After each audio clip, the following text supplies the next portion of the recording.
एक जमाने की बात है। एक सरसब्जो शादाब गांव था जिसका नाम नूरपुर था।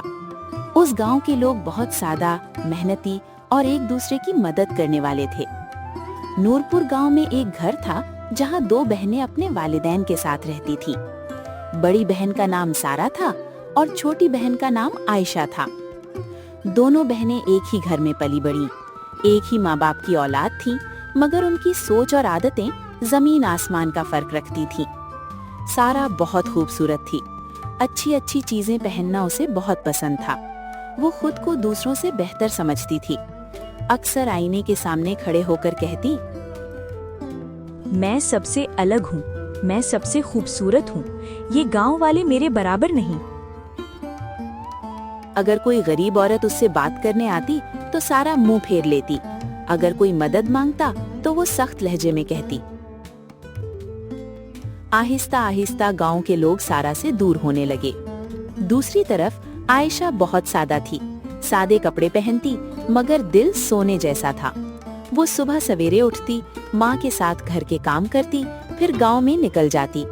कोई बीमार होता तो दवा लाती, कोई बूढ़ा होता तो उसका सहारा बनती, कोई बच्चा रोता तो उसे चुप करवाती।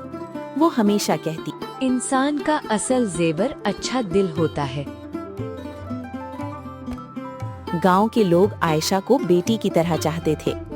इस तरह काफी दिन बाद रात को सो रही थी तो मैंने प्यार से कहा, बेटियों, दौलत और खूबसूरती हमेशा साथ नहीं देती, मगर अच्छे अखलाक इंसान को कभी तन्हा नहीं करते। आयशा ने सर झुकाकर कहा, अम्मी, मैं आपकी बात हमेशा याद रखूंगी।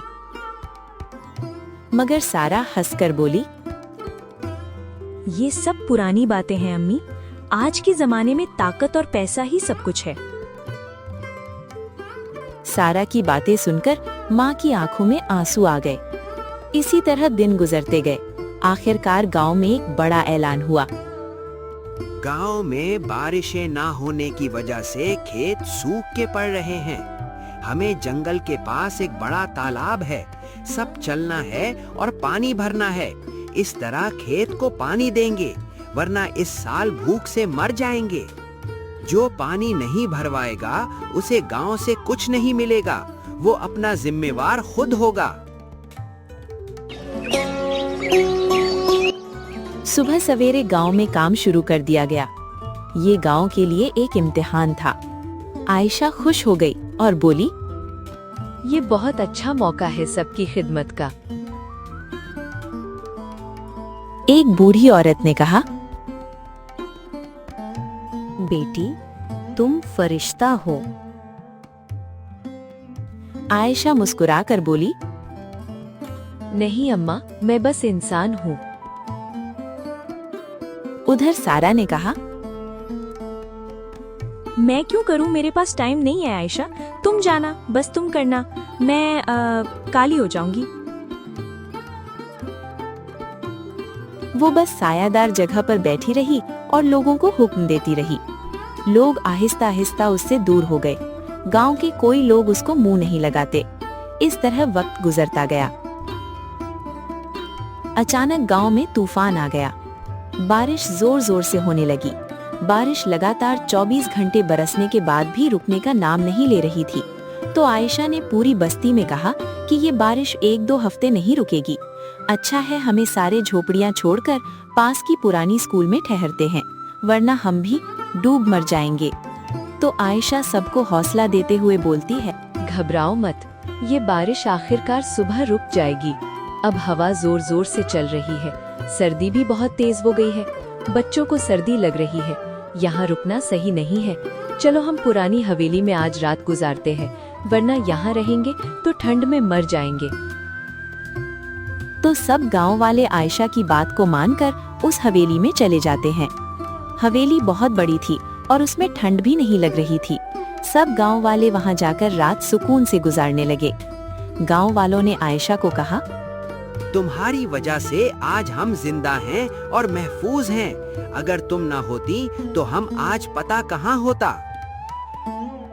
गांव वालों की बातें सुनकर वो मन ही मन में खुश हो गई। बाहर कड़कती बिजली की आवाज के साथ साथ बारिश जोर से बरस रहे थे और पूरा गांव पानी से भरा हुआ था और हवेली के अंदर सब गांव वाले सुकून से सो रहे थे। इस तरह रात बहुत गहरी हो जाती है। फिर सुबह हो जाती है। सुबह सवेरे आसमान पर सूरज चमक रहा था।